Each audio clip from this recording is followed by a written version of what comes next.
La emisión matinal del informativo y Diálogo Abierto es retransmitido por Radio Frontera 93.3 FM La Voladora.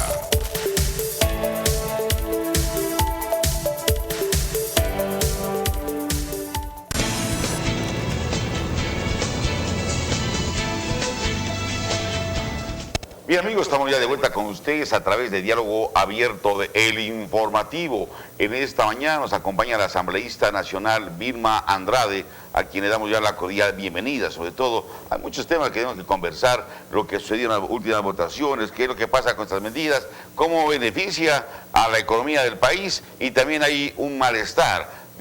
Supuestamente los 74 asambleístas, incluido usted, que votaron a favor de esta ley, dice que han traicionado a la patria. Buenos días, bienvenida. Buenos días, muchas gracias por esta oportunidad de dirigirme a la amplia audiencia y saludarles, y mi solidaridad a todos los ecuatorianos que en estos momentos difíciles que vive el Ecuador han perdido a sus seres queridos. Usted ha señalado un tema importante y que es necesario que los ciudadanos, los ecuatorianos y en este caso los carchenses conozcan. La política económica es potestad exclusiva y excluyente también del presidente de la República. Estas dos leyes emergentes que fueran remitidas a la Asamblea Nacional, ustedes conocen, no contaba con el acuerdo de ninguno de los sectores, ni trabajadores, ni empresariales, de ningún sector.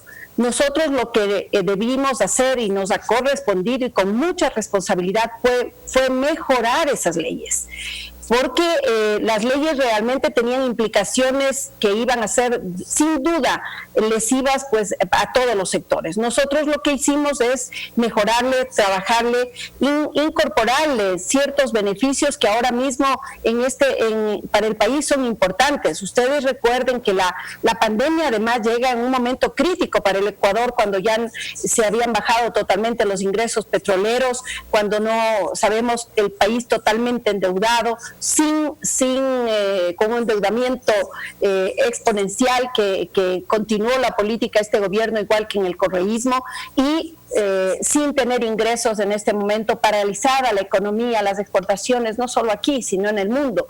Nosotros introdujimos varios beneficios de la ley. Yo quiero decirles sobre todo, porque los beneficios los trataré, si me permite, más tarde, pero creo que es importante que sepan los ecuatorianos que en este momento, fíjense ustedes, la cantidad de despidos que se están produciendo desde el día 1 de prácticamente de la pandemia, cuando se paraliza la economía en prácticamente todo el Ecuador, y no está vigente la ley.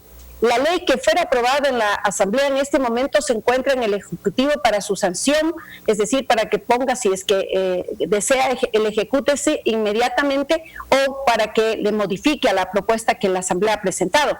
Sin embargo, ¿cómo se están realizando estos despidos? Ustedes ven que se está aduciendo una figura que, de paso, hay que decirlo, está en el Código Laboral vigente. No nos confundamos, que no nos lleven a ese discurso maniqueísta que trata de justificar realmente las acciones o las inacciones en la Asamblea Nacional para señalar que la Asamblea es responsable. En este caso, más bien, el momento en que se apruebe, que nosotros esperamos que se apruebe, va a tener el trabajador y el empleador marcos referenciales claros que le lleven efectivamente a hacer valer sus derechos, porque eso está contemplado, por ejemplo, en el acuerdo entre las partes, tanto como en la reducción parcial que tiene que darse, si fuera el caso, si es en ese caso calificado, que ahora no existe esa figura, cuando no existe la posibilidad de que el Ministerio de Trabajo intervenga, ni tampoco existan reglas respecto a lo que es el acuerdo y a lo que es esta reducción emergente. En este caso, asambleísta, lo que se habla es que prácticamente con estas leyes se ha perjudicado el derecho de los trabajadores. A ver, ahí creo que hay que dejar muy claro, mire, la situación es crítica y obviamente que teníamos que llegar a un punto para que exista, por ejemplo, el acuerdo entre las partes, que es esa sí es una nueva figura que se incorpora temporalmente para que exista la posibilidad de que el acuerdo entre el trabajador y el empleador pueda darse. ¿Qué es lo que se dice en este momento?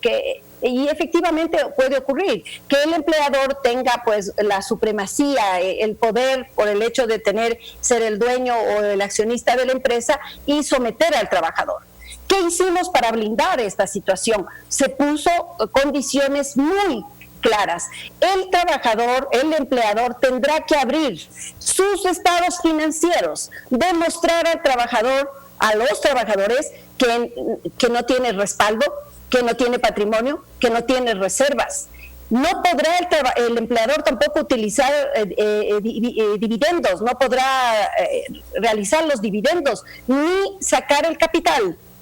Ahí va a estar más protegido. Le digo que esta norma del acuerdo entre las partes es sustancialmente beneficiosa para el trabajador. Aquí lo que corresponde es que el trabajador se organice y que de la manera más clara, tratando de mantener el empleo, porque yo creo que ese es el fin principal que tiene que darse, el objetivo más primordial, entonces tendrán que llegar a un acuerdo.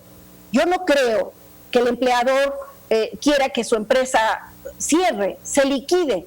Creo que igualmente el empleador necesitará continuar con su trabajo.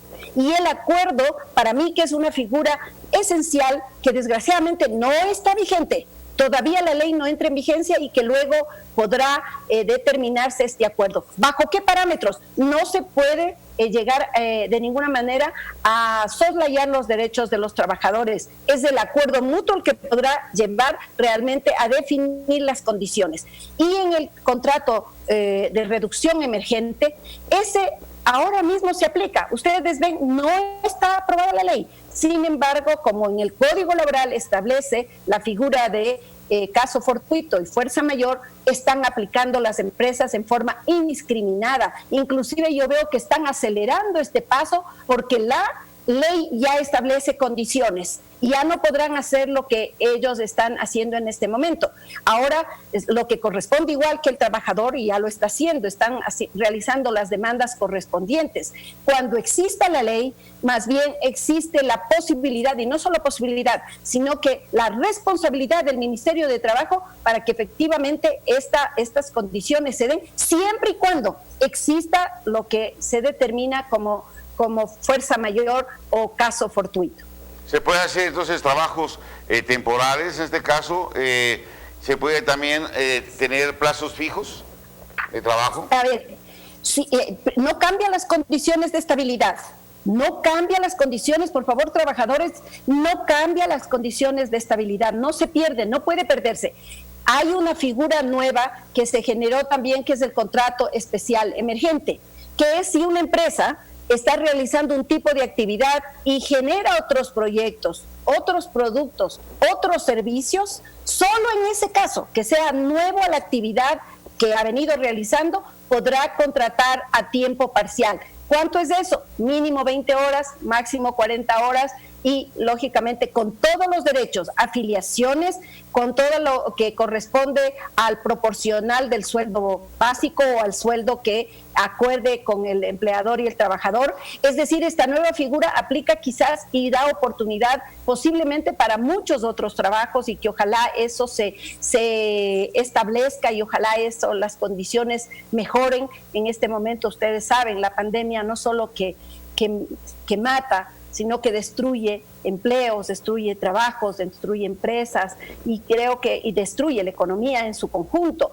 Entonces, estas figuras que nosotros esperamos que se aprueben, que tienen que entrar en vigencia, le van a servir más bien al trabajador para que en este momento no ocurra lo que está ocurriendo, que se está abusando de una medida que es vigente en el Código Laboral, ratifico, para que lo conozcan los ecuatorianos y que sepan que más bien la Asamblea a través de estas normas genera una suerte de protección y reglamentación desde el Ministerio de Trabajo que ahora no existe. Ahora, en este aspecto, pues, hay ya voces de inconformidad, se habla ya de protestas y que pueden ser a las calles. En ese momento de crisis, ¿qué opina usted?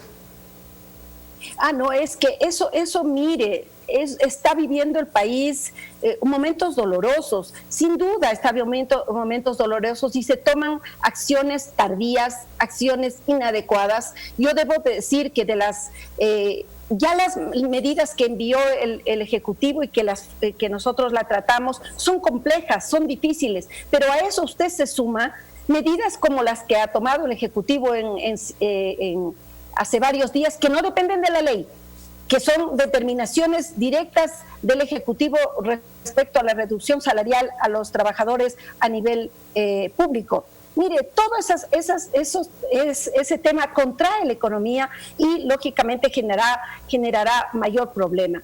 Nosotros habíamos planteado de una forma racional, y lo dijimos al presidente cuando inició su labor, es decir, hace 3 años, pero este gobierno es lento y es inepto. Nosotros como Izquierda Democrática le señalamos que haga el gran acuerdo nacional por el empleo y que reduzca el 10% del sueldo a todo el nivel público, porque ya esto se veía venir, que reduzca por tanto la presión fiscal y de esa manera, mire usted el ahorro que hubiera producido, ya teníamos una crisis económica profunda, sin embargo no se han tomado las medidas. Recuerde que hace un año el presidente debió enviar también las reformas laborales, ninguna. ¿Qué tenemos de conocimiento del diálogo nacional en octubre, después de octubre, cuando el pueblo se levantó? Y no hay ningún resultado, sino que haya sido que tratar de mover la estructura del movimiento indígena y no tener ningunas condiciones de diálogo.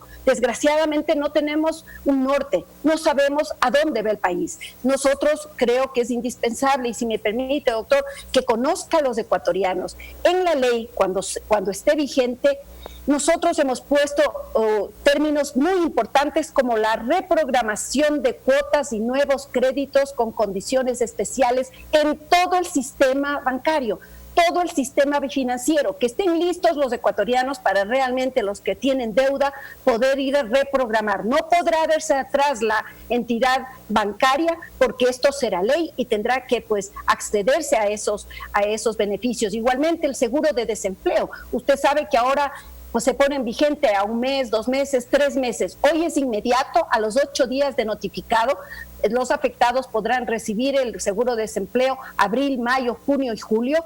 Las líneas de crédito estudiantiles a bajos costos, con interés preferencial, la rebaja del costo de energía, el 10%, igualmente se van a congelar los servicios básicos, incluido el Internet, por 6 meses, protección a los niños para que si no pueden pagar sus padres las pensiones no puedan ser sacados de las escuelas o colegios, tampoco que se ha planteado la suspensión del desahucio, es decir, quienes no pueden pagar los arriendos no podrán ser desalojados ni sacados a la calle. Igualmente la suspensión de la matriculación vehicular por 1 año, la suspensión de la revisión y todas las multas y todo eso queda suspenso. Y un planteamiento que fue específico de Izquierda Democrática es que existan líneas de crédito productivo, y eso es a través de la Corporación Financiera Nacional con 1 año de gracia, 3 años sin intereses a largos plazos. ¿Para quiénes? Para las pequeñas, las medianas, las microempresas y para los emprendedores. Y algo que es muy importante que se conozca, está en este momento, cuando se apruebe la ley, se beneficiarán la apertura de emprendimientos sin requisitos. Esto es muy importante que conozcan los ciudadanos, porque muchos de los que han perdido su trabajo posiblemente tengan que buscar de qué sobrevivir, y entonces puede surgir un negocio, un emprendimiento, y esto se podrá hacer sin requisitos, es decir, no tendrá que acudir a buscar la patente, la licencia de funcionamiento, de actividades económicas, los permisos municipales, los permisos que tengan que darse en diferentes entidades, el SDI o lo que sea. Durante 1 año podrá emprender sin ningún requisito. Esto es, sin lugar a dudas, beneficioso para evitar esa tramitología y esa presión que tendrán ahora nuestros emprendedores, conociendo que el Ecuador es básicamente emprendedor. El 60% de la generación de empleo en el Ecuador está dado a través de las pequeñas, medianas, microempresas, emprendedores. Los ecuatorianos somos gente de bien, los ecuatorianos son trabajadores, son gente que impulsa realmente el desarrollo del Ecuador, y estos beneficios que esperamos que el presidente no los retire, vamos a estar vigilantes de que no retire estos beneficios, pueden acceder realmente a paliar, porque no va a ser fácil, no es que vamos a recuperar la economía, pero al menos a paliar la difícil situación que viven los hogares ecuatorianos. Asambleísta, esta ley prácticamente de la flexibilización laboral ya la tenían prevista desde mucho tiempo atrás. Creo que fue tal vez el caldo propicio, la pandemia, la emergencia para aprobar esta ley. Bueno, hay que decirlo, no contempla reformas al Código Laboral en su conjunto. Estas tres figuras, que de paso son temporales, son precisamente para cuando tengan que los trabajadores y empleadores acordar. Le he mencionado los beneficios del acuerdo, y ahí creo que hay que entrar a un gran proceso de comunicación, y sin duda ustedes corren ahí, cuentan un gran rol, porque ustedes deben decir a los trabajadores que no se sometan pues a los criterios si es que quieren hacerlo de manera inadecuada el empleador. Tiene que haber un acuerdo entre las partes. Pero yo le pregunto, un pequeño taller que tiene un taller de mecánica, carpintería o lo que se denomine, que tenga 6 trabajadores, cuando está paralizado su negocio, ¿cree usted que puede pagar los sueldos de forma completa? No podemos matar el empleo, y creo que esos 6 obreros, trabajadores, seguramente lleguen a un acuerdo para sostener el trabajo, entendiéndose que ojalá esa situación tan crítica que vivimos sea superada. Este acuerdo entre las partes le beneficia totalmente al trabajador. Ahí podrá decirle pues al taller: ábrame sus cuentas, ¿cuánto tiene usted en el banco? Usted sí tiene para pagarme. Usted no me puede seguir engañando. Usted tiene reservas, usted tiene patrimonio.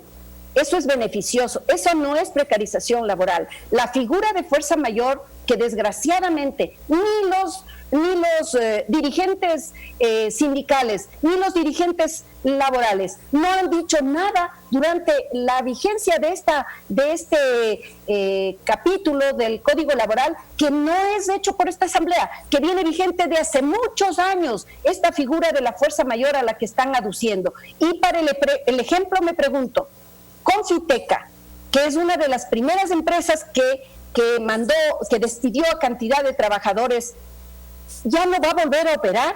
¿Ya no va a volver a abrir su planta? ¿Ya no va a abrir sus instalaciones? La fuerza mayor aplica en esas condiciones. Por lo tanto, ahora, más bien con la ley, el ministro de Trabajo tiene la responsabilidad y estará sujeto al control político desde la Asamblea, porque vamos a estar vigilantes que precisamente revise esas normas y que lógicamente se apliquen solamente en el caso adecuado, como está en este momento el Código Laboral, que desgraciadamente no ha sido modificado y viene siendo vigente de muchos años, y que ahora han aprovechado para hacer uso de esta figura legal que es muy lesiva. Pero por eso se están dando los reclamos también de los trabajadores, y por eso tienen que acudir a los tribunales, y eso está bien que lo hagan mientras pues no se llegue a un acuerdo absolutamente claro. Pero la ley como tal, que no está en vigencia, porque eso hay que decirlo, hay que repetirlo, no está vigente, tendrá siquiera unos parámetros para que no se abuse de estas medidas. Claro, hay una preocupación y un malestar, por ejemplo, la ley de ordenamiento económico y justamente de quitarles una hora a los servidores públicos. Decía que prácticamente con todo lo que se ha robado los gobiernos que han pasado de turno, prácticamente trayendo sus capitales, se podía solucionar la grave crisis. Y que, ¿por qué se descuentan maestros y por qué no hay un descuento de asambleístas? A ver, ahí yo quiero ser muy clara, porque ustedes saben que el presidente, igual con una de sus reacciones ilógicas, a través de un tuit dijo que eliminaba de la ley las contribuciones. Era infructuoso, por tanto, nosotros aprobarlo cuando sabíamos que en en el veto, en la revisión que hace el Ejecutivo con la ley, los hubiera eliminado. Miren, nosotros somos muy responsables y como Izquierda Democrática propusimos aportes absolutamente claros. ¿Nosotros qué dijimos? Que sobre los bienes, sobre el $1.000.000, estamos hablando de patrimonio sobre el $1.000.000. ¿Qué decíamos? Una contribución del 1 por 1.000. Es decir, alguien que tiene bienes de $1 millón contribuye con $1.000. Alguien que tiene $2 millones de patrimonio contribuye con 2.000. Hablamos de los bienes en paraísos fiscales porque eso se puede determinar claramente, que realmente ellos también aporten, porque no creen en el país, generaron empresas en los paraísos fiscales y tienen los bienes en el Ecuador. Por tanto, que se aplique. Nosotros hablamos de que, y mire, a lo que llegamos del acuerdo, no estábamos de ninguna manera, considerábamos que lo que planteó el Ejecutivo, que desde $500 se le pida una contribución. Por favor, $500 es menos de la canasta básica y por eso nosotros planteamos que sea sobre $2.500. Y me pregunto a los ecuatorianos, ¿es gente pobre quien gana $2.500?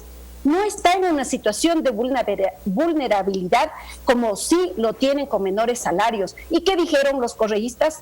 Que no se afecte a los trabajadores, que no se afecte. Ellos son parte de la responsabilidad en este momento de que esas contribuciones no sean parte. Nosotros dijimos que sobre 2,5 millones de utilidades declaradas por grandes empresas se aplique una contribución del 5%. Por último, decíamos, si no es del 5%, si creemos que no hay liquidez, que sea el 3, que sea el 2, que sea el 1. Hoy se le quitó realmente a la solidaridad por medio de esta ley. ¿Qué dijeron los socialcristianos? ¿Qué dijeron los socialcristianos? Que ellos son muy generosos, que sus grandes empresas donarán. Ahora esperemos pues las donaciones. Este capítulo, que era muy interesante porque recogía realmente alrededor de 900 millones, sin duda hubiera pues aliviado en cierta parte lo que se requiere para en algo cubrir la crisis sanitaria que de lo que se conoce supera los 2,000 millones para poderlo hacer.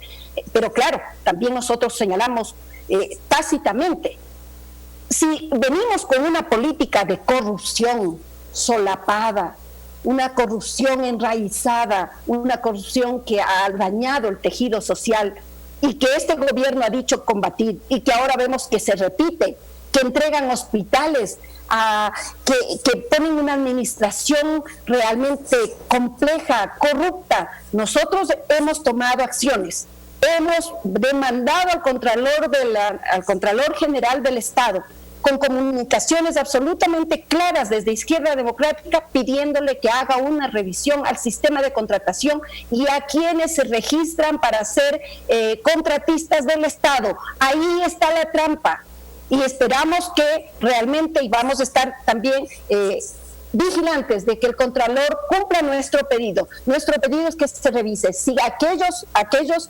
contratistas del Estado cumplen con la ley, han sido realmente, tienen la carta, la experiencia para venderle al Ecuador en los productos o servicios que ellos están generando, y que ahí podamos revisar realmente cómo se ha metido la mano al sistema de contratación para tener ahora, desgraciadamente, ese sistema de corrupción que está en todos los sectores en el Ecuador. Pero sí hay que decirlo, que por lo menos ahora se sabe, y eso es bueno. Qué bueno que se conozca. Antes todo pasó de lado en el correísmo porque tenían contralor que era de su mafia, como tenían fiscal que era de su grupo, como tenían todo un sistema absolutamente controlado, y por eso nunca pudo el Ecuador conocer los actos de corrupción.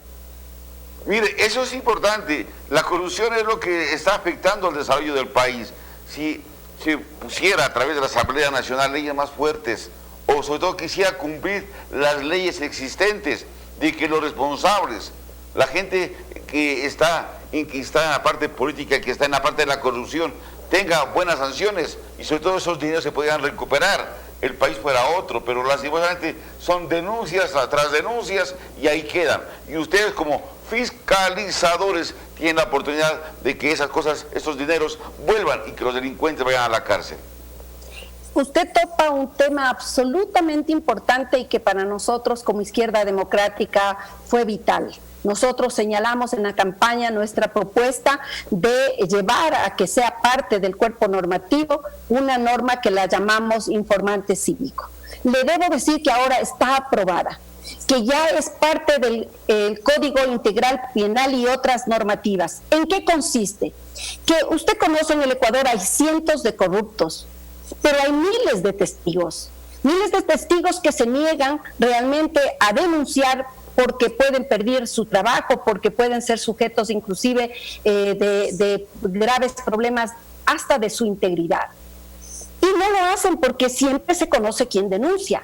La propuesta de Vilma Andrade, de Izquierda Democrática, fue esta, y ya es parte de la ley. Que quien conozca de un acto de corrupción, y ahí no es que solamente de aquí en adelante, no, esta propuesta es fundamental, porque quien conoce de un acto de corrupción, de un ministro, de un alcalde, de un presidente de la República, de cualquier funcionario público, o en este caso tiene que ser un funcionario público, y que tiene los elementos de convicción, denuncia, tiene un código alfanumérico, se guarda su reserva, su identidad absolutamente en el tiempo. En todo el proceso no se devela su nombre. Y luego, cuando se recupere lo robado, él tiene el 20%, hasta el 20% de beneficio, pero el 80% tiene el Estado. Mire, esta norma está vigente, pero claro, nosotros no tenemos la capacidad, lo hemos dicho en todos los medios, y qué bueno la oportunidad de hacerlo en su medio o el día de hoy, que lo denuncien, porque mire, la corrupción es de dos lados y no podemos soslayar eso, es desde el privado y el público. Y entonces, me pongo para el ejemplo, un director financiero, contador de una empresa, un empleado de una constructora, conoce que se le entregó $1 millón al alcalde, al prefecto, al ministro, no importa si fue hace un año, 10 años o ahora mismo, y sabe que ese cheque, ese dinero, o efectivo, bienes, lo que sea, se le entregó, seguramente que no a esos funcionarios, pues se le entregó al testaferro, a su pariente, a su familia, o a un amigo, o a nombre de terceros.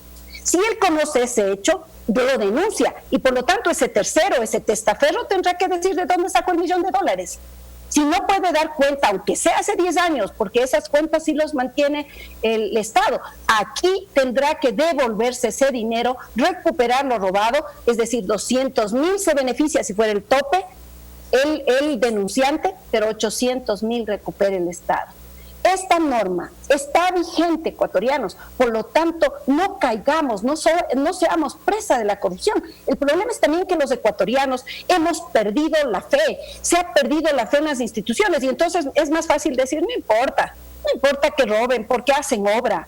Por favor, eso no podemos, tenemos que ir realmente a recuperar los valores que nos enseñaron nuestros padres, nuestros abuelos, quienes nos decían que más vale un contrato que la palabra, más vale la palabra, que un contrato, y más vale darle un buen apellido. La mejor herencia es un apellido que una gran fortuna mala vida. Así es, asambleísta. Esos valores son los que tenemos que recuperar. Así es, asambleísta, pero yo creo que es importante, la ley está, hay que ponerla en práctica. ¿Qué pasa? Por ejemplo, ya con estos asambleístas actuales, en el actual Congreso, en la actual Asamblea Nacional, que han estado salpicados con contratos de hospitales y también sus asesores. ¿Qué pasa con los diezmos que se ha visto que se cobran al interior de instituciones públicas, asambleístas y ministros? ¿Qué pasa? Entonces yo creo que eso ya hay que ir destapando esa olla de grillos. Creo que es lo más esencial, lo más importante. Hay que sanear, y cuando vayamos saneando esta situación, vayamos combatiendo la corrupción, creo que tendremos mejores beneficios.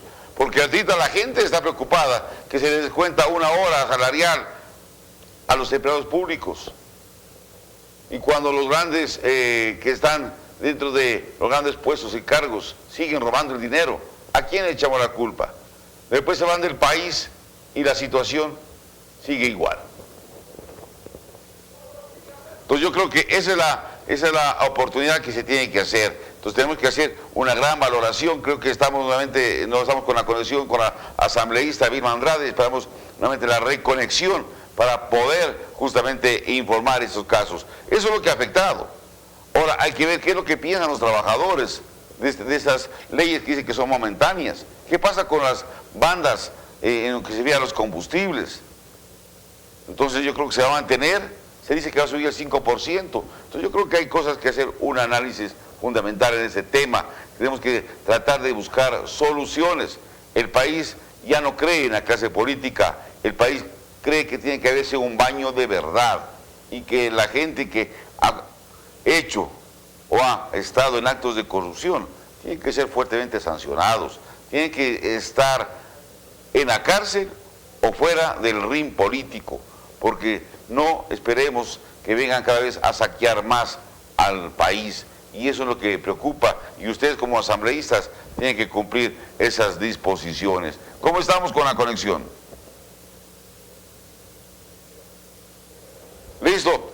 Asambleístas, no sé si estábamos por tiempos, ya tenía usted un tiempo en la conexión, pero que decíamos, se tiene que combatir a los corruptos. ¿Qué pasa con los asambleístas que se han visto salpicados actualmente en la actual asamblea y que han estado con negociados de hospitales, asesores y todo cuando se cobran los diezmos, y que ha perjudicado prácticamente a la clase política, al país y a la economía, porque ya no se cree en los políticos? Y tienen toda la razón. Yo le debo decir que repugna y indigna realmente esta corrupción. Pero hay que recordarle a los ecuatorianos que esta asamblea destituyó ya a 4 asambleístas. Entonces, aquí se espera que efectivamente cumpla la labor la Fiscalía General del Estado. En este momento tiene que llevar adelante los procesos de investigación. Ustedes recuerden, la Asamblea no tiene esa potestad de investigación, no tiene tampoco un equipo de criminalística ni equipo de investigación que pueda llevar adelante esos procesos. Por eso es importante que lo que hemos demandado como Asamblea, y lo hemos demandado en forma personal, es que las instituciones funcionen. Y en este caso yo creo que hay que destacar la acción que en este momento lleva la Fiscalía para llevar adelante los procesos investigativos. Lo habíamos inclusive pensado nosotros pedir los listados de quienes están incorporados en estos medios, pero lógicamente en conversaciones informales nos han señalado que no se puede abrir la información hasta que se cumplan las investigaciones, porque desgraciadamente cuando se hacen señalamientos así de amplios y así de ligeros, sin tomar en consideración que un cuerpo colegiado estamos de todas las organizaciones políticas y que estamos gente de bien. Usted está viendo cómo esto es. Son los correístas y son los morenistas. Vienen con una práctica absolutamente nociva. Y si son de otros partidos, tiene que conocerse. Pero algo que yo le debo decir es que mi partido tiene una referencia histórica que la tenemos que saber cuidar, precautelar, que para nosotros es un tesoro, es oro en polvo, y es la honestidad que nos dejara y que nos deja siempre como referencia Rodrigo Borja Ceballos. Esa referencia tenemos que saberla cuidar, pero en mi caso, yo soy madre, tengo a mis hijos, jamás podría volver a ver a mis hijos ni darles un consejo si es que yo no cumplo a cabalidad, con honradez y con dignidad la función que los ecuatorianos a nivel nacional me han encargado. Yo fui 12 años concejala y salí condecorada por el municipio de Quito. Fui vicealcaldesa y fui además considerada por los ecuatorianos una de sus mejores concejalas, y tuve la mayor votación histórica que Quito le diera a una mujer.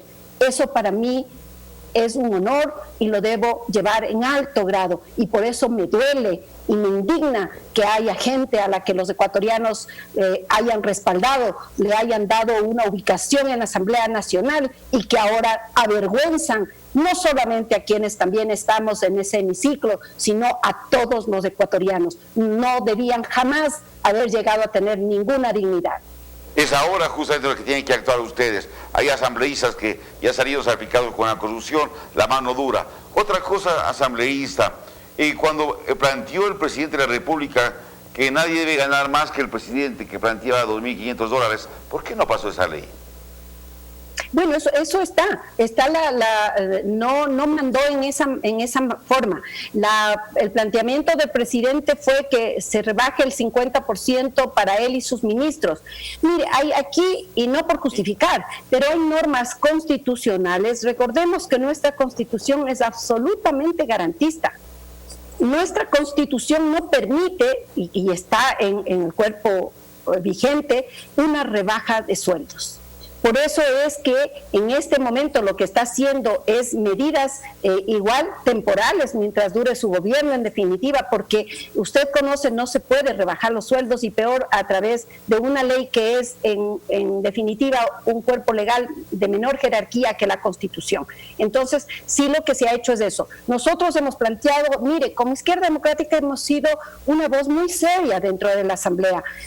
Cuando hubo el inicio de la crisis y cuando, por ejemplo, una de las asambleístas en la asamblea planteó que donemos 2 días, nosotros dijimos eso es muy poco, tiene que ser una semana al menos de nuestro sueldo, es decir, el 25% de nuestro sueldo. Y ahora mismo en la norma nosotros planteamos un 15% adicional de las contribuciones. Entonces hay un planteamiento que tiene que seguir su curso, ya no por la ley, porque ustedes saben cómo fue desarticulada frente al planteamiento del Ejecutivo. Sin embargo, creo que lo más importante para nosotros en este momento es también ver el futuro, ver cómo logramos que de estas normas, que ojalá, insisto, el presidente no las retire, estos beneficios que son sin duda fundamentales, puedan conocer los ecuatorianos y poder acceder a los mismos con el tiempo y la oportunidad que en este momento se demanda. Yo sé cómo se maneja dentro de la Asamblea. ¿Usted cree que en la Asamblea darán paso a la reducción salarial, sobre todo de presidentes, ministros, y que también puede conllevar a gente de elección popular a que se bajen los sueldos? Ese es nuestro planteamiento. Nosotros habíamos planteado inclusive que desde el nivel jerárquico sobre los $3,000 exista básicamente un aporte completo, total del 15% de todas las funciones del Estado, y ya le comento lo que planteé para la Asamblea. Usted sabe, en un cuerpo colegiado se requiere la votación, en este caso, al menos de la mitad, es decir, 70 asambleístas para poder llevarle adelante estas aplicaciones, y en eso lo vamos a hacer. Pero me gustaría comentarle, usted tocó también de forma ligera el tema, digamos, la topó solamente momentáneamente, el tema de la aprobación del Código de Ordenamiento de las Finanzas Públicas. Así es. Y creo que es importante que se conozca. Ahí había la intencionalidad de este gobierno de continuar con la política correísta, de meterle mano al seguro social, como que 10 años no hubieran sido suficientes. ¿Acaso no recordamos los ecuatorianos que una asamblea correísta aprobó el retiro del 40% del pago de fondo de pensiones, lo cual le tienen una grave crisis a la seguridad social? ¿O acaso no recordamos que con una medida populista el expresidente Correa dijo que se atiendan a hijos y a cónyuges de afiliados sin pagarle un solo centavo a la seguridad social y por lo tanto desfinanció el seguro de salud? El Ministerio de Economía se convirtió, como pretendían ahora, en el ente rector de la seguridad social. Y ahí nosotros levantamos la voz, hicimos como siempre una bandera de lucha de la seguridad social, como ha sido la Izquierda Democrática en su momento, tanto en la Asamblea como en la Corte Constitucional, que se impidió que se privatice a la seguridad social. Y de esa manera hoy, siendo fiel a ese legado, defendí. Y lo debo decir, y con modestia aparte, que soy la única asambleísta del Ecuador que levantó la voz en defensa inicial, porque luego cuando yo hice notar que en alrededor de 29 artículos se pretendía vulnerar la autonomía y sobre todo manipular y tomarse los recursos de la seguridad social, se puso en alerta a los ecuatorianos. Y luego, claro, hubieron otras voces de apoyo en este sentido. Logramos blindarle a la seguridad social con disposiciones absolutamente claras, constitucionales y legales, para que no metan mano. Mire, había una norma camuflada, estaba de que En momento de crisis fiscal, cuando no hay crisis fiscal y peor ahora, cuando haya crisis fiscal, las entidades de seguridad social, entre otras, tendrán que cooperar para enfrentar esa crisis. Imagínense lo que significaría que el ahorro de los ecuatorianos que está a través del Seguro Social sea tomado. Fue la voz precisamente de quien le habla en esta mañana defendiendo a la seguridad social y logramos con el apoyo de mi bancada representar esos planteamientos y así logramos eliminar 23 de los 29 artículos que contemplaban la vulneración de la autonomía de la seguridad social y también sus recursos. Dejamos claro que los recursos de la seguridad social son distintos a los del fisco. Es decir, no pueden entrar en el presupuesto general del Estado de ninguna manera como se pretendía.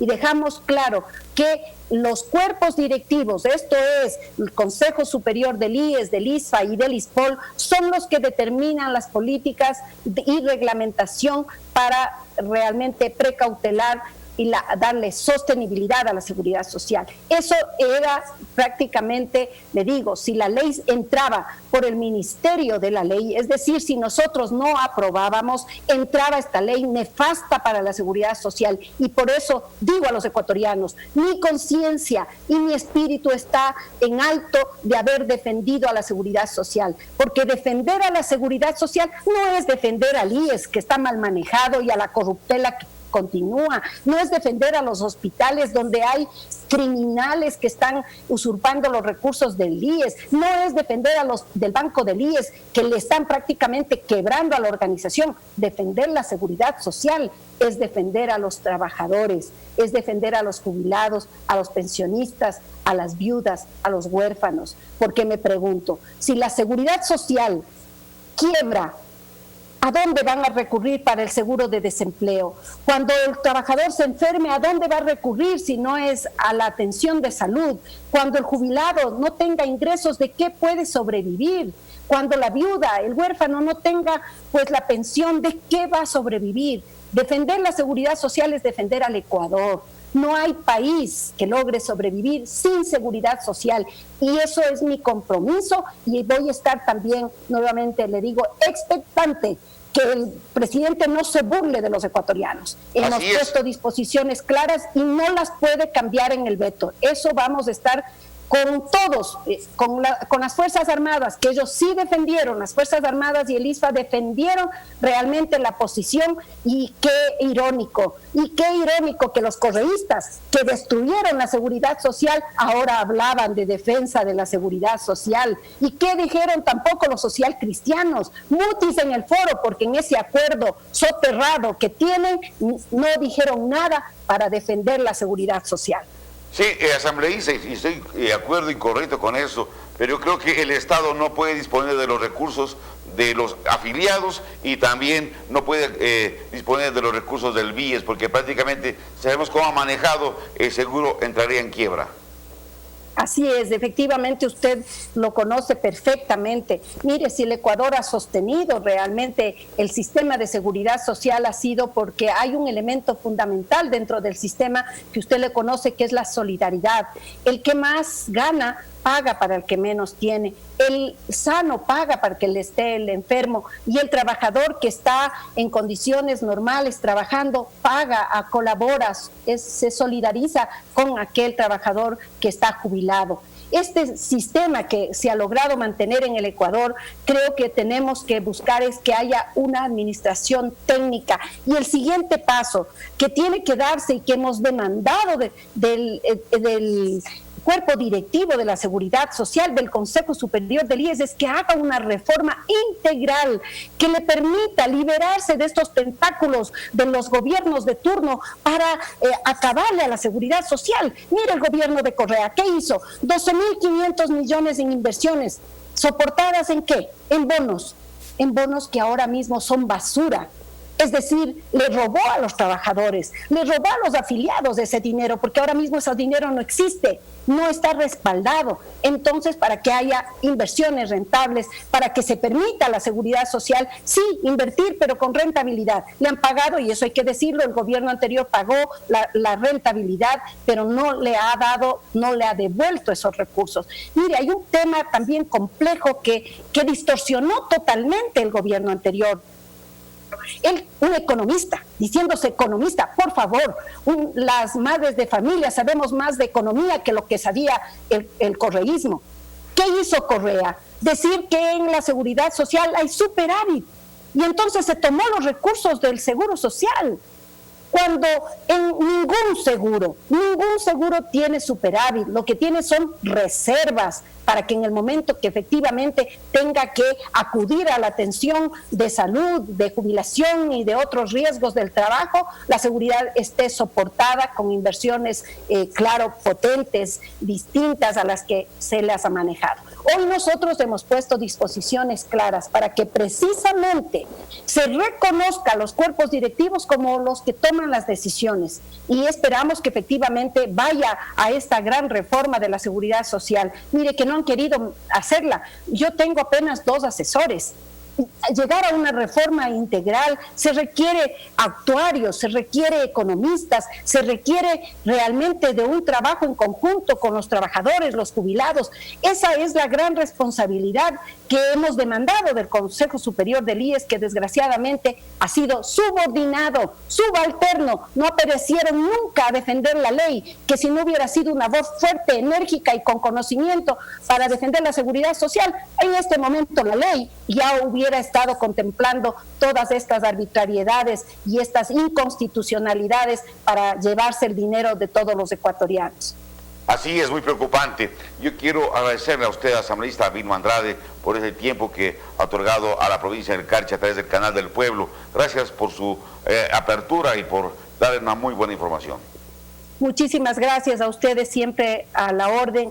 Yo quiero que me permita decirles a los ecuatorianos que estos lamentables, estos duros momentos que viven los ecuatorianos, sin duda podremos salirlos siempre y cuando nos encontremos en unidad y en solidaridad, que no se pierda ese elemento que tienen los buenos ecuatorianos, y que veamos, avisaremos a futuro un cambio realmente en el Ecuador, que veamos el modelo, el cambio, por ejemplo, como hizo México, que siendo un país petrolero empezó a cambiar realmente su posición económica, y ahora el ingreso de lo que ellos denominan el oro verde, la venta del aguacate, es 300% mayor que el petróleo. Nosotros somos buenos para el agro, somos buenos para el campo, los campesinos, los agricultores son realmente los que nos dan lección en este momento de lo que es el espíritu real de los ecuatorianos. A ellos nuestro agradecimiento, y que sea para ellos las políticas en el futuro para beneficiar a todos los ecuatorianos. Y hoy se lo ha visto, asambleísta. Y un saludo a todos. Justamente hoy se lo ha visto porque prácticamente si ha sido por la parte agrícola, el país no hubiera tenido que comer, que alimentarse, y hay que poner todos los recursos para mejorar el sistema agrícola y ganadero del país. Gracias por su presencia, y a ustedes gracias por su fiel sintonía, por estar en contacto con el canal de El Pueblo. Que tengan un lindo fin de semana. Siempre les he dicho que estén en compañía de sus seres queridos, siempre hablando de amor y de valores, y les dejo en compañía de la oración, que es más importante, con Dios, la oración al Espíritu Santo. Conmigo será hasta el próximo día lunes.